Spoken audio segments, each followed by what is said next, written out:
ஹரஹர சங்கர ஜெய ஜெய சங்கர, ஹரஹர சங்கர ஜெய ஜெய சங்கர.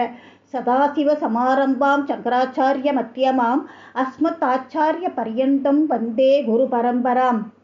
ஸ்ருதி ஸ்மிருதி புராணானாம் ஆலயம் கருணாலயம் நமாமி பகவத்பாத சங்கரம் லோக சங்கரம். நடமாடும் தெய்வம் அவர் இருந்த போதும் சரி, இந்த நிமிஷம் வரைக்கும் அவர் நிகழ்த்தி காட்டி கொண்டிருக்கிற அற்புதங்கள் எல்லாம் பார்த்துட்டு இருக்கோம். அந்த வரிசையில் அவர் குழந்தையா இருந்தபோது நடந்தது என்னன்னு பார்க்கலாம். அம்மா உள்ள வேலை பண்ணிட்டு இருக்கா. வாசத்தினில காலை ஆட்டின்றபடியே உட்காந்துருக்கார் குழந்தை சாமிநாதன். பிஞ்சு காலில் தங்க காப்பு. தெருவோட போகிற ஒரு ஆழ்கணில் அந்த தங்க காப்பு பட்டுருத்து. மெதுவாக குழந்தை பக்கத்தில் வந்தான்.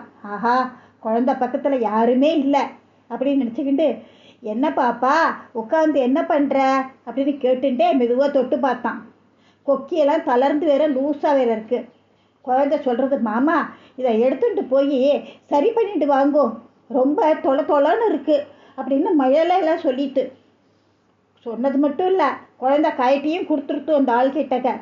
அவனும் அதை வாங்கிட்டு கவலை விட்டுதுடா சாமின்னு போய் சேர்ந்துட்டான். சாமிநாதனுக்கு ஒரே குஷி தாங்கலை. ஓடி போய், அம்மா வாசலில் ஒரு மாமா வந்தா, காப்பா கட்டி அந்த மாமா கிட்ட தந்துட்டேன், நாளைக்கு சரி பண்ணி எடுத்துகிட்டு வர்றதா சொல்லிட்டு போயிருக்கார், பாவம் அந்த மாமா ரொம்ப நல்ல மாமா அப்படின்னு சொல்ல, அட கடவுளே, யாரோ பாதகன் நம்ம குழந்தைய ஏமாத்திட்டானேன்னு அப்பா அம்மா 2 பேரும் பதறினா. தெருவாக ஓடி தேடினா. தங்க காப்பை எடுத்துட்டு அவன் போயிட்டான். யாரோ ஒருத்தன் தெய்வ குழந்தைகிட்ட இருந்து தங்க காப்பில் எடுத்துகிட்டு போனதுக்கு அபச்சாரத்துக்கு பிராயச்சித்தமாக தான் என்னமோ இன்று உலகமெங்கும் உள்ள பக்தர்லாம் ஆச்சாரியாளு பாதங்களில் பொண்ணை கொண்டு வந்து கொட்டுறா. அவருக்கு கனகாபிஷேகமும் பண்ணின்னு இருக்கோம். நம்ம மகாபெரிவா காஞ்சி மடத்தை தவிர வெளியூர்களுக்கு பக்தாளுக்கு தரிசனம் கொடுக்கணும். அப்போ முதல்ல அம்பாள் பூஜை நடக்கணும். அம்பாள் பூஜை நடக்கிற போது தற்காலிகமாக திரை போடுவா. அந்த திரையை ஒருத்தர் பிடிச்சின்னு இருப்பார்.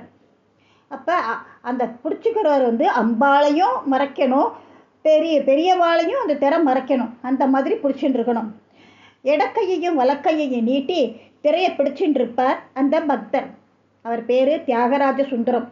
ஆஜானு பகுவான தேகம், 6 அடி உயரம், பரந்த தோல், நேர்த்தியான 2 நீண்ட கைகள்.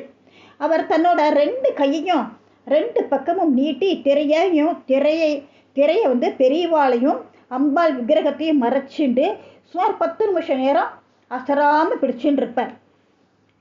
இவரோட பக்திக்கு ஈடு இணையா அந்த காலத்தில் வேறு யாரும் கிடையாது. இவரது ஆழமான அசைக்க முடியாத பக்தியை பார்த்து பெரியவாளே, என்னோட நம்பிக்கைக்கு பாத்திரமான பக்தர்களில் ஒருத்தர் தியாகராஜ சுந்தரம் அப்படின்னு சொல்லுவார். பூஜை நேரத்தில் திரையை பிடிக்கிற போது தன்னை மறந்து கூட பெரியவாளையோ அம்பாளையோ பார்க்கக்கூடாது அப்படின்னு ரொம்ப கவனமாக இருப்பான். அவ்வளவு ஒரு பக்தி மகா பெரியவா கிட்டக்கா அவனுக்கு. ஒரு நாள் திரையை பிடிக்கிற போது முதல் 2 நிமிஷத்துலேயே கை வலிக்க ஆரம்பிச்சுடுத்து. இருந்தாலும் வலியை பொறுத்துட்டு 10 நிமிஷம் பிடிச்சிட்டு இருந்தா. அதுக்கு மேலே அவரால் திரையை பிடிச்சிக்க முடியல.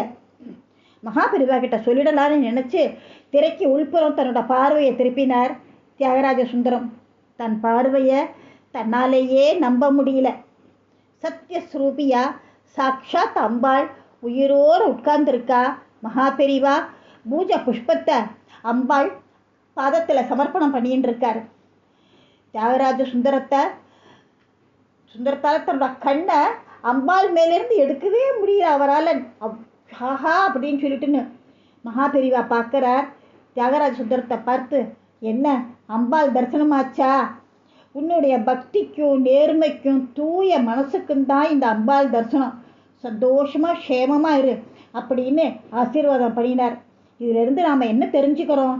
நம்மோட ஆழமான பக்தி, அசைக்க முடியாத கடவுள் நம்பிக்கை, நேர்மையான எண்ணம், தூய சிந்தனை இதெல்லாம் ஒருத்தருக்கு இருந்தால் அந்த இறைவன் நமக்காக பிரத்யட்சமாக காட்சி கொடுப்பான் அப்படிங்கிறதுல சந்தேகமே கிடையாது. ஜெய ஜெய சங்கர, ஹரஹர சங்கர.